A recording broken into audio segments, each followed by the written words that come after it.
বেলেগ ৰাজ্যত আছে টোল টেক্স, বেলেগ ৰাজ্যত আছে GST টেক্স, মাত্ৰ অসমৰ ভিতৰত আমি দেখা পাইছো যে ইয়াত এটা অন্য এটা টেক্স আছে, এয়া হ'ল মামি টেক্স।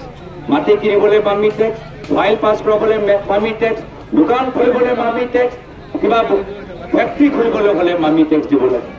এয়া হৈছে আমাৰ সংকল্প যে পৰৱৰ্তী দিনত যেতিয়া আমাৰ কংগ্ৰেছৰ চৰকাৰ আহিব, এই সিন্ডিকেট পলিটিকেল মামি টেক্স আমি শেষ কৰিম, আমি নাইকিয়া কৰি দিম।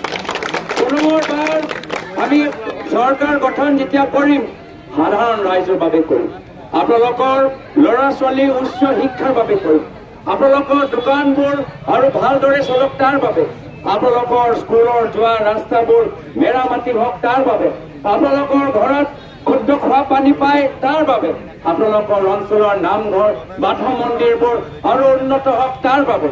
আমি ৰাজনীতি ব্যক্তিগত স্বাৰ্থৰে কৰা নাই। মই তৰুণ গগৈৰ পুত্ৰ, প্ৰায়ত তৰুণ গগৈদেৱে এটাই কথা আমাক শিকাই গ'ল যে ৰাজনীতি হ'ল ৰাইজক সেৱা কৰিবলৈ। মই ৰাজনীতি নিজৰ বাগান খুলিবলৈ কৰা নাই, মই ৰাজনীতি নিজৰ হোটেল খুলিবলৈ কৰা নাই, মই ৰাজনীতি নিজৰ চেনেল খুলিবলৈ কৰা নাই। মই ৰাজনীতি কৰিছো যে অসমৰ নৱ প্ৰজন্মৰ যুৱকসকলৰ সপোনবোৰ বাস্তৱ হ'ব লাগে। মই যদি ৰাজনীতি কৰিছো যে গাঁৱৰ ভিতৰত আমাৰ উন্নয়ন হয়, আদৰ্শ গাঁৱলৈ আমি পৰিণত কৰিব লাগে।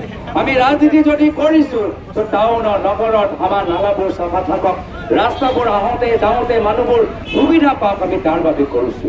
সেইকাৰণে এটা নতুন সংকল্প লৈ, এটা নতুন চিন্তাৰে, এটা নতুন আদৰ্শ লৈ আমি আপোনালোকৰ মাজত আহিছো। আশা কৰো যে আগন্তুক PTC নিৰ্বাচনত আপোনালোকে আমাক সহায় কৰিব। এইবাৰ কংগ্ৰেছ দল জানে প্ৰাণে PTC ইলেকশ্যনত আগবাঢ়ি যাব, গোটেই শক্তি লগাই কংগ্ৰেছ দল আগবাঢ়ি যাব।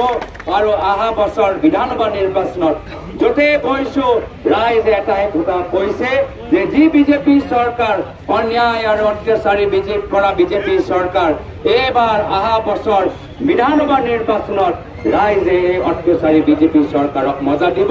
এইবাৰ কংগ্ৰেছৰ চৰকাৰ হ'ব, এইবাৰ য'ত হ'ব, য'ত এখন হ'ব কংগ্ৰেছ যুঁজিব, কংগ্ৰেছ জিকিব। এইখিনিয়ে কথা কৈ মই নিজৰ চমু সামৰিছোঁ।